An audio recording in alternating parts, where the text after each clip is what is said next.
In the heart of Zimbabwe, in the small town of Mutare, lived two young people with very different minds and very different dreams. Ariana, or Ari, was 24, a painter and dreamer who loved to imagine the impossible. She saw the world as a canvas, full of colors, shapes, and magic.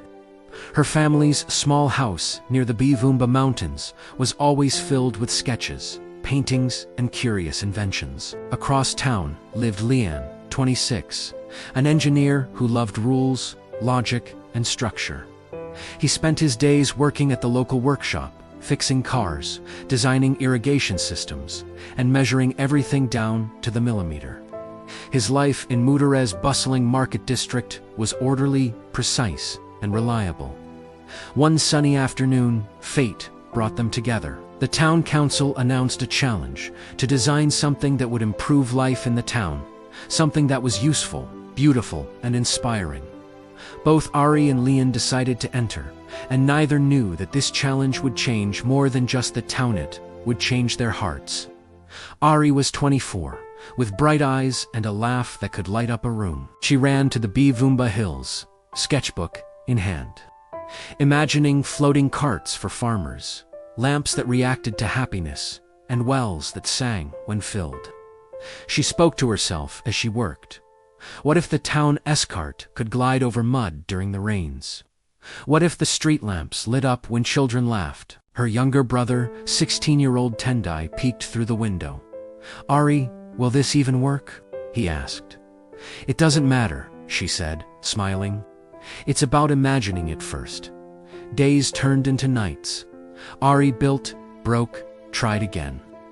Sometimes her ideas failed spectacularly. One evening, sitting by the Mutare River, surrounded by collapsed carts and bent metal, she whispered, "Maybe my dreams are too big. Maybe I'll never make them real." She embodied creative thinking, imaginative, playful, daring, but often impractical. Across town, Lian, 26, worked in his neatly organized workshop in Sakubva, measuring slopes, calculating wheel sizes, and testing materials. He built carts that were perfectly balanced, and irrigation systems that never failed. Villagers trusted his work. Everything worked, but it was plain. One evening, as he polished a new cart, he muttered to himself, "I can make anything work, but it's never exciting. Something is missing." Lian represented analytical thinking, precise, reliable, structured, but without imagination. Even the perfect solution lacked soul. The town council gathered at Mutare Town Hall. Ari presented her floating cart. It collapsed in front of everyone. Lian's cart worked flawlessly, but no one cheered. The mayor frowned. "Helpful, but uninspiring," he said. Ari stormed out, frustrated. Lian stayed, reflecting quietly. That night, by chance, they met at the Mutare Botanical Gardens, watching fireflies glow among the flowers. "Your ideas are amazing," Lian said softly. "But I can't make them real," Ari replied. "I can make things real," Lian said, "but they're lifeless. Perhaps we need each other." Their eyes met. A spark passed between them, not just of collaboration, but something more, something unspoken. Over the next days, Ari and Lian worked together. Ari sketched bold, imaginative ideas. Lian calculated, tested, and refined. One evening, as they adjusted a floating cart near the Bivumba Hills, Ari tripped over a stone. Lian caught her hand gently. "Careful," he said, smiling. "Thanks," she whispered, looking into his eyes. The sun set behind the mountains. Their laughter echoed as sparks flew not only from the welding torch, but from something deeper. They realized that together they could make impossible things real, and their hearts real too. The villagers gathered as the new inventions were unveiled.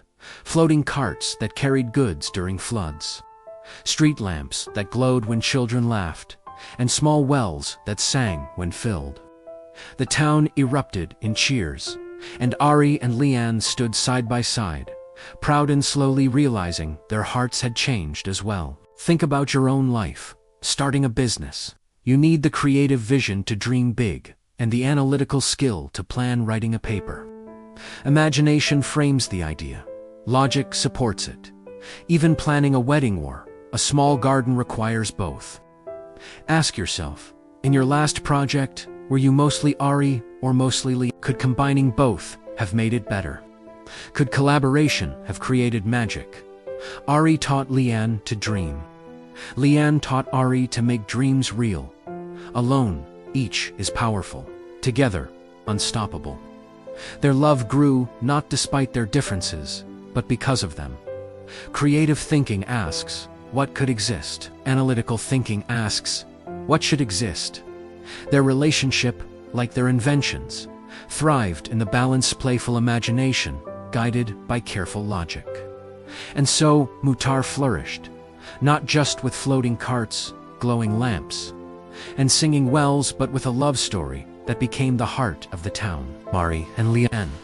As story shows us that the best solutions and the deepest love come from combining creativity and analysis.